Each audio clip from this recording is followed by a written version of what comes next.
Hi, my name is Kseniia Shumelchyk. I'm from Ukraine, and today we will talk about motion recognition and creating fitness applications for Android Wear smartwatches.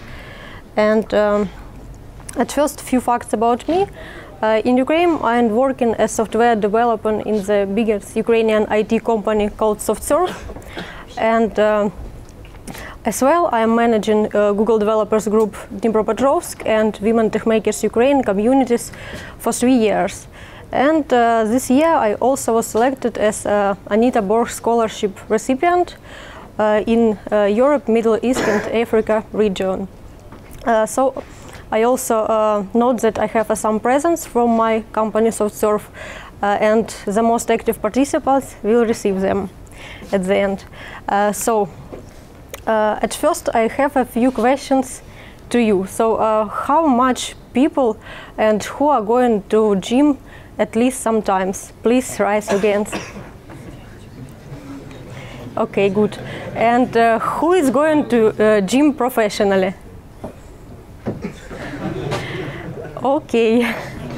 So, probably you know that if you're going to gym professionally, you have to record all the data about your training, about your workout, and put it on third-party application or even in paper notebook.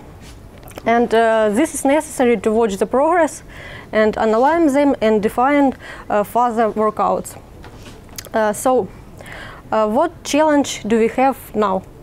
Most of fitness applications are using only heart rate and step counter sensors, and the calculation of calories are doing approximately only using this data from these sensors, and we can't actually distinguish what kind of exercises you performed, and we quite simply can distinguish walk, cycling or running, but we can distinguish our exercises during the workout.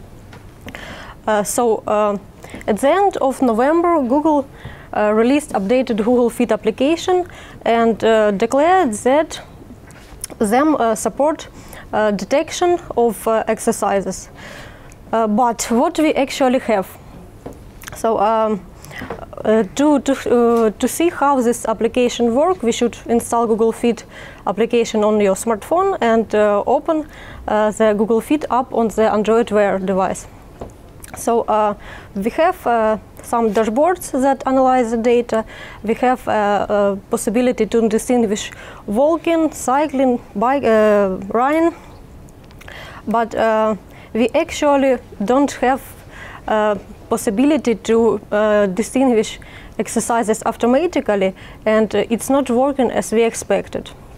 So this application not actually detecting, they only perform counting of our exercises. And but at least I tried to understand how Google Fit perform counting of exercises, and that's why I decided to decompile Google Fit APK from the Android Wear. And what we received. Unfortunately, Google is obfuscating the code quite well. So in this screen you can see a lot of unnamed classes, and we have received more than 4,000 unnamed classes. And you probably understand that find some algorithms or even probe detection in such amount of classes of code, it's almost impossible. But still, I was able to learn something from this code. And in addition to counting, what actions we should, what we should perform in our application to make it useful for our users. So at first, we should detect if we if we perform an exercises or not perform an exercises. The second point is that we should distinguish what kind of exercises are actually performed. And the second and final is counting of exercises. And we have wearables. What we can do using wearables. And we assuming that our users have Android Wear device, not an Android phone device. But actually, all our code and research should be could be extended to the usual Android phone. So in our wearables device, we have some amount of sensors. For example, accelerometer measures acceleration of 3 axes and can be used for motion detection. Step counter obviously can be used for counting number of steps. Gyroscope are used for device rotation measurement and also can be used for rotation detection. And other sensors are used for defining magnetic field, light, and so on. And what actually finally users need? The ideal case is when users are going to gym, perform some workouts, and without any interactions with the device, at the end of the training, he receives a detailed report with the number of different exercises, with a counting of each exercise, and this is performed automatically. So we decided to go forward at least with 2 probes. It's data from accelerometer and gyroscope, and it will be allowed to create a distinguishing of actions. And today I will show how it can be performed. And also, as I said, the similar scheme could be applied for any Android device.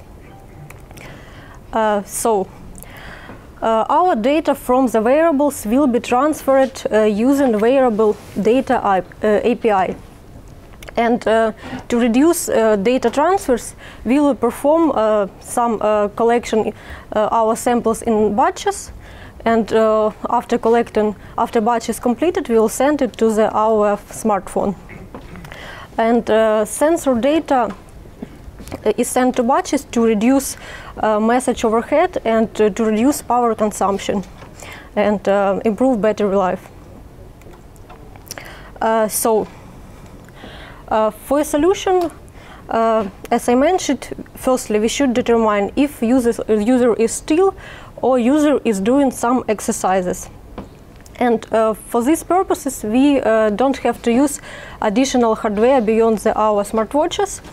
And we also assume that user will not interact with the device during the workout.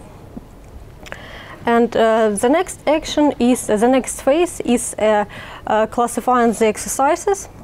And after the classifying exercises, we have to count each of them.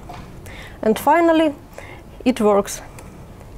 So, but before analyzing the data, we should resample it, because actually Android allows for developers to request the delay amount between probes collections, but this delay can be normal, game, fastest, but even if we choose fastest delay, we also have sampling rates that are about 25 Hz, but for empirical set of data, this delay is still not equals, and it equals with some accuracy. So because of this, we have to resample data, and to resample data, we used zero-order halt algorithm. It's very easy to implement, and based on this algorithm, we was able to perform our sampling rate as 25 Hz as we decided. And the next step is to avoid noisy signals. So after sampling, we have added some additional noisy signals. And to cut off the signals, we just cut off our frequency to 12 GHz. And when we perform these 2 actions, we also added computation of new signals. The first one is magnitude. So we have a 3-dimensional vector for accelerometer and for gyroscope data, and for each of these vectors we also calculate magnitude. That's in physical meaning is like a length of vector, and we also calculate projection onto PSE axis. It's a way to reduce our three-dimensional data to one-dimensional vector. So after we performed preprocessing, we can start with our first phase, segmentation. So during this phase, we will determine if user perform exercise or not. So, for example, you could see that performing exercise can be distinguished as a periodical actions. Otherwise, other actions are non-periodical. And this is the key of our algorithm separation. But we have one more small problem. So we have exercises periodically, but as well we have one more exercise, one more non-exercise that are periodically. And this is question to you, how you think what it could be. So exercise that is periodically, non-exercise that is periodically. What it could be? Walking. Yes. Who said walking? Great. You will receive some prizes. So. Then give it to him because I have already received from you the prize.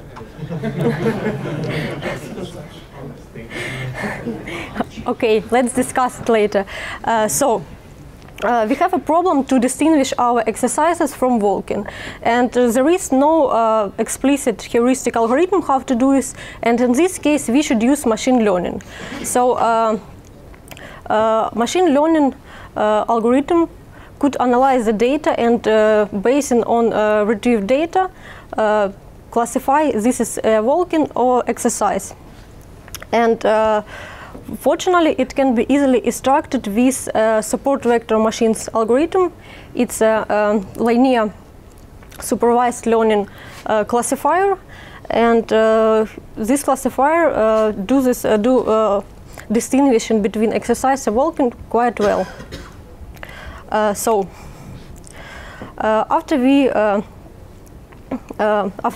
get the data, we have to compute after correlation and extract the features that can be used for further analysis and teaching our neural network. And to compute after correlation, we split our data into intervals of 5 seconds, and then we apply after correlation algorithms. And these algorithms are performed with sliding windows, because we have to analyze data consequently, because, for example, the first repetition in set is always better than the last repetition in set. So, for example, this is a cross correlation of signal in different points of time. And this is mathematical tool, a mathematical algorithm for finding repetition patterns and for finding presence of periods in for some functions. So after this, we should define our key features that we are going to pass to our classifier. That would be values from X, Y, and Z axis, also magnitude and PCA data for accelerometer as well for gyroscope. So for each stream we calculate different properties of these streams, and for each stream we calculate 29 features. It's like it's about minimal, maximum, average, peaks, energy, and statistical metrics. So in total we have 290 features that are passed into classifier. As I mentioned, for classification we use support vector machines algorithm. This is a supervised model that analyze and recognize patterns used for classification and regression purposes. So as you can see, there is already quite good implementation, so we just can reuse it. The next phase is recognition. This phase is very similar to the first one, segmentation, but we receive a set of data indexes bounding at the beginning and the end of the exercise window. The window is also 5 seconds, and we also, to perform classification, we also should extract features, and this is very similar to the first phase, but there is different set of features.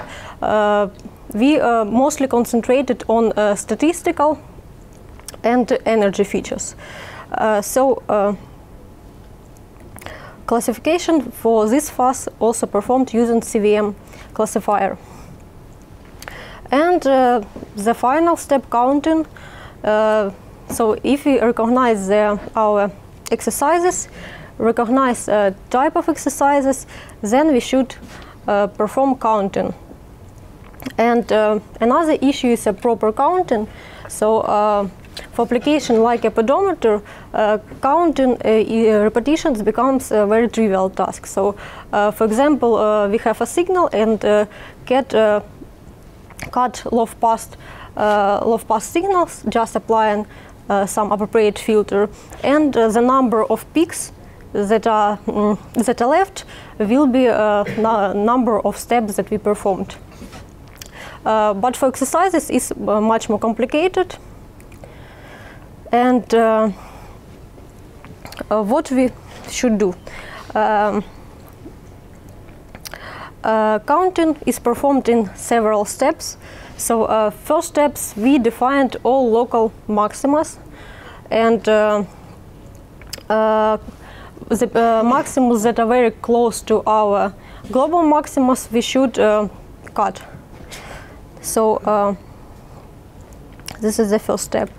And secondly, we also use after correlation to determine local periodicity of signal and remove peaks that are too close.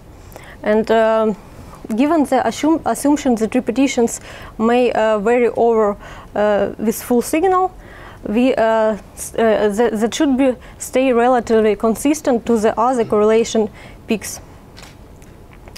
And lastly, we have a threshold, heuristic threshold, to remove peaks that are too low. And the remaining number of peaks corresponds to count of our exercises.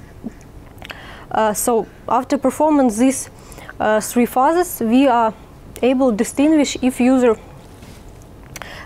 our user is performing some defined exercise and its count. And so this is almost the finish, but we also have data collected about users' workouts. And what we should do with this data? Synchronize with Google Fit. Yes, synchronize with Google Fit. But in general, we have to store it in some platform and to provide some UI and analysis of this data to user. And the majority of Android devices has Google Fit. So Google Fit could be used to storing the data and for analysis, and it is also able to recognize the type of exercises and could store it. So for example, you can see how it could be used for already performed exercises. We have some general screen with a full amount of data, and also we have some workout screens with more detailed information. So what we have learned today, To distinguish our exercises, we need to create a classifier, and educate classifier, we need more data from trainers, from athletes that could correctly done these exercises, and this data should be added for each exercise. And also we are able to perform a recognition of sit-ups, push-ups, press, curl, and other exercises. And the final, we was able to use Google Fit to store and analyze data. And in the end, I have prepared some set of documents and links to useful algorithms definition or even implementation. You also could find it later. So thank you for attention.